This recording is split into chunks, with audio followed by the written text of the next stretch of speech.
Assalamu alaikum. Good evening, viewers. Hi, hello everybody. How are you? I took very long gap before making the new video due to some unavoidable circumstances. Anyway, inshallah, alhamdulillah, I am back with another video. This is regarding the irregularities in buildings, especially when we design, when we design buildings, when we model the buildings, right? We have so many irregularities, like in the plan, in the elevations. So now we will discuss in this video.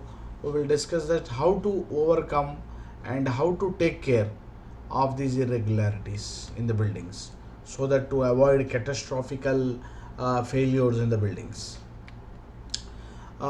If we come to ASCE 16, uh, if we come to ASCE 16, we have got one table for different categories.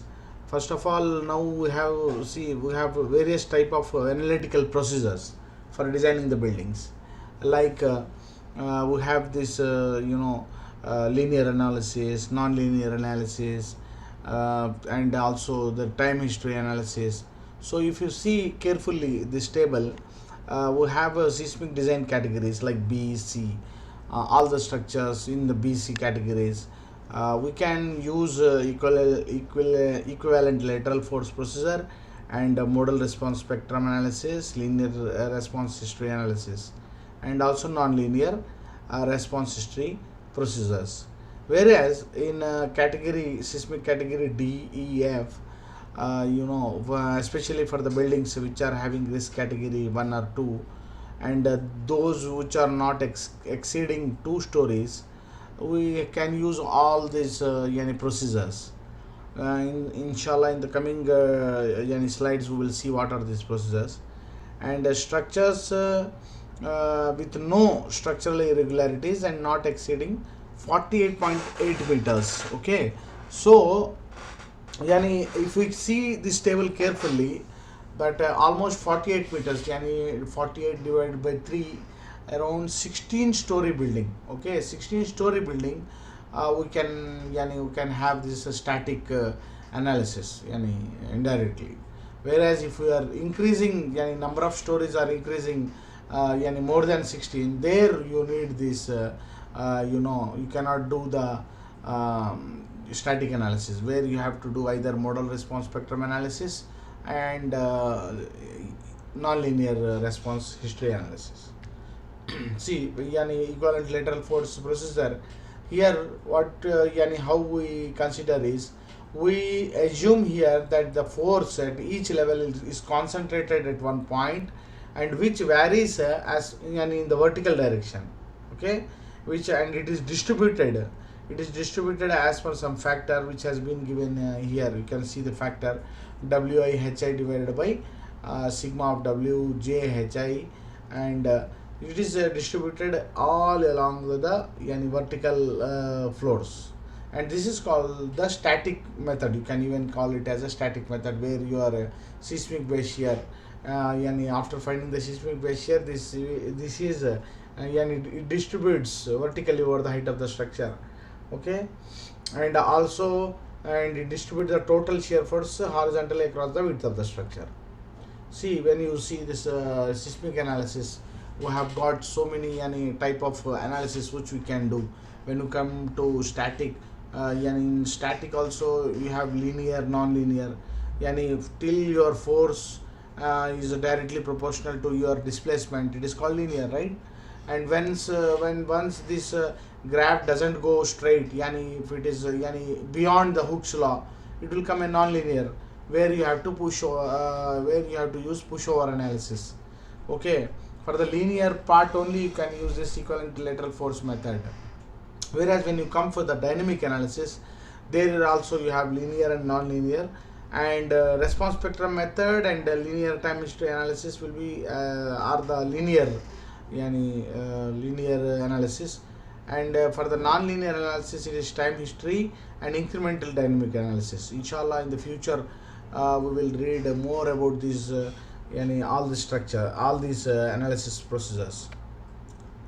Now for the equilateral lateral force procedure, we have some assumptions, right? We on some assumptions we consider this method, and if we are not following or if we are not having those assumptions, then we cannot use this. Like the structures should have the characteristics of they should be regular. If the structures are irregular, then you cannot do this type of method, or even if you are using static method, you have to take some extra additional requirements from the code, okay, which are listed in this table 12.3-1 ASC 16. Here you can see horizontal structural irregularities, like you have torsional irregularity, extreme torsional irregularity, reentrant corner irregularity, diaphragm discontinuity irregularity, out of plane offset irregularity, and non-parallel system irregularity. So here they have given clearly the different sections which we have to follow in this in the present code, and also the categories of the different regions, like D, E, F, wherever the categories, whatever the categories we have on the right side. So now we will see what is torsional irregularity. So this is the irregularity. It is this will happens due to this eccentricity between the center of the mass and center of the resistance. Okay, because see, when even whatever building you consider in the plan, sometimes we don't have some masses are they are concentrated at one place. Like sometimes you go cellar, you don't have any walls in the ground floor where you have only car parking. There you don't have any infill walls or like that. So in the stiffness wise, it is different when compared to the other floors. So or even in some buildings where your total mass of the structure is concentrated at one place. Okay, so throughout the building, if you find it out in the center of the mass, we will have some distance between this. There will be some eccentricity between this center of rigidity and center of center of resistance and center of mass.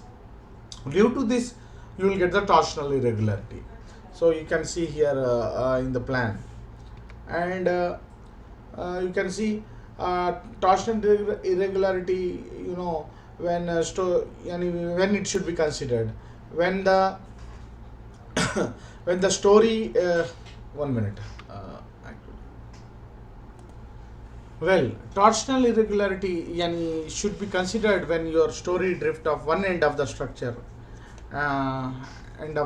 transferred to an axis when and it is more than 1.2 times the average of the Storey drift at the two ends of the structure. So you can see here, see the drift, maximum drift ratio of maximum drift to the average drift is 1.2. You should consider that torsional irregularity is there, irregularity. But when this ratio is 1.4, then it should consider that it is having extreme torsional irregularity. And see, torsional irregularities in the specified sections apply only to the buildings where your diaphragms are rigid and semi-rigid, but it is not applicable to the structures where diaphragms are flexible. So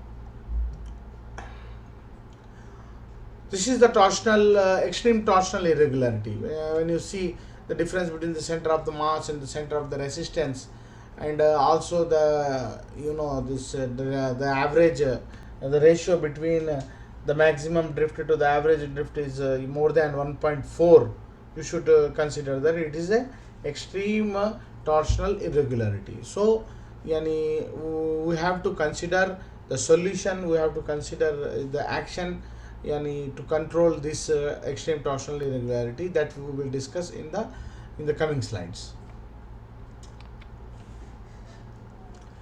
And after that, we have reentrant corner irregularity.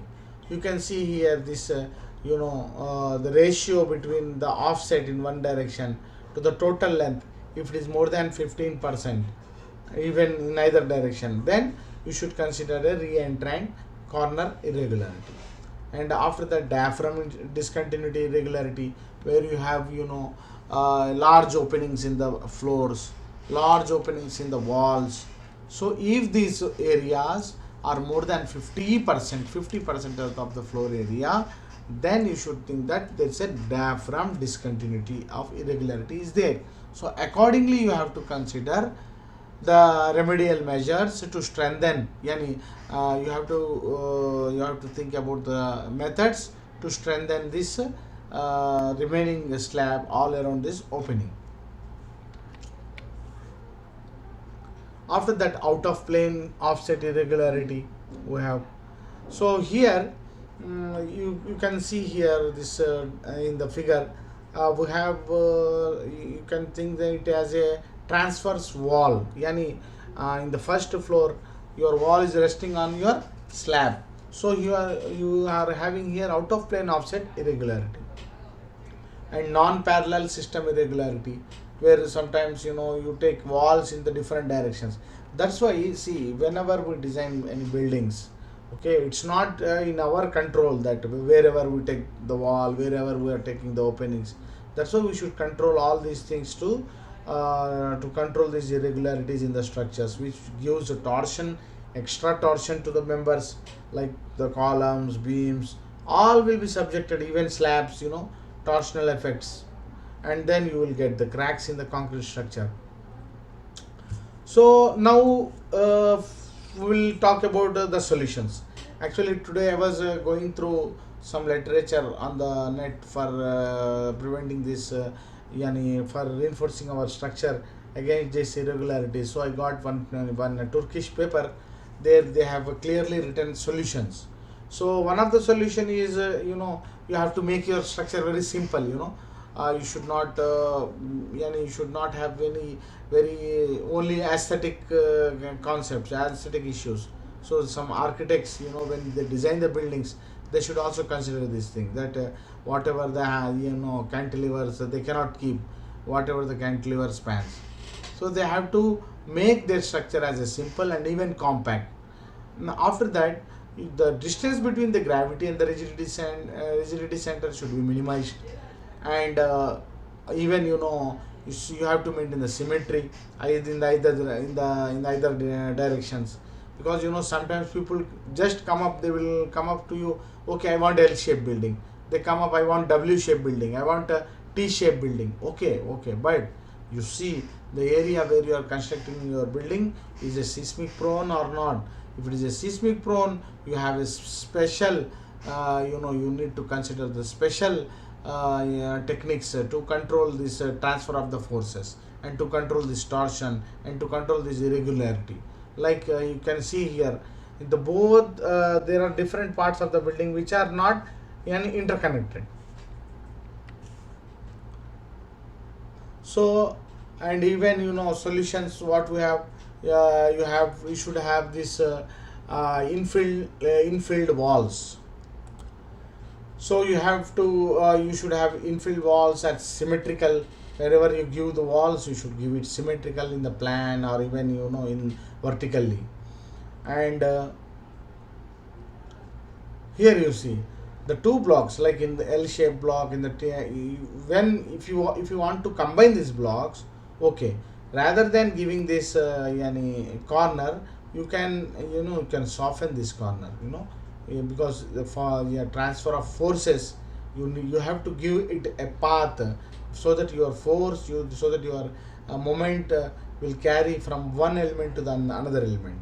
When you give a circular shape, it will be easily it will carry. If you give this corner as a corner, then the forces will not transfer. So their forces will stop, will stagnate at one point, and you will get the cracks in the structure. And even projections in the plans and solutions, there you need if you have your projections there, especially in the corners, what he is doing, he is taking extra vertical members in the corners, even in some parts, shear walls. So like this you need to plan it. Wherever you are getting some some deviation, there you have to make your structure strong.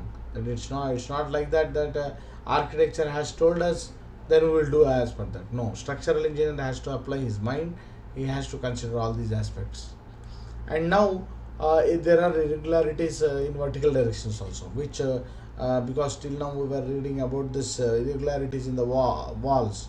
Okay, now we will discuss regarding the irregularities in the vertical direction. There are three types of vertical irregularities. One is weak story, another is soft story, third one is discontinuity of structural element. Okay, now we will come to the weak story. What how we can strengthen the weak story is, see, there are almost writer has given the solutions, like you can give walls, infill walls, and even you can stabilize your columns in the ground floor, and you can give the bracings, to control the weak story and soft story also. And don't forget isolation gaps. Isolation gaps are a vital part of our study, because wherever you don't want to transfer your loads from one element to the another element, there you give this isolation joint between the stud and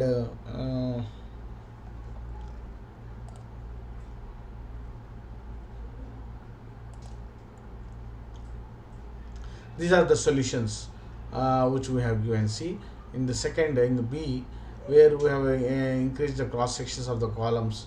In the C, we are giving bracings, like even steel bars also you can give, steel elements also you can give, and in the D we are giving some isolation gaps.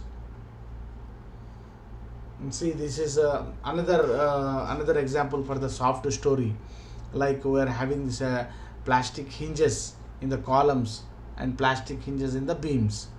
There, the solutions also there, where we can give the haunches in the column beam junctions, and even especially the columns in the ground floor, they have been strengthened with increased cross sections.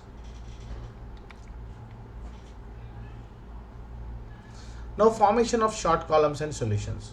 See, short columns also is one of the problem, where you have a mezzanine floor, you have in your building, and where this elevation is not in a straight line, where some of the columns are short. Generally, what happens whenever this earthquake load or any lateral load comes and hits the buildings, the first elements, the elements which attract this force are the flexible elements, and are the members which you can assume which are large in the length. Then off from these long columns, the forces will transfer to the short columns, and what these short columns keep, they store this energy which is generating from the lateral force, and short column is formed. So in order to control this, where we have to take some partial openings will be there, partial windows we need to plan, and especially for the infill walls, and even sometimes you give staircases which connect between the two floors, and which keep the floors within the codal provisions, and which will act as a vertical frame to your building.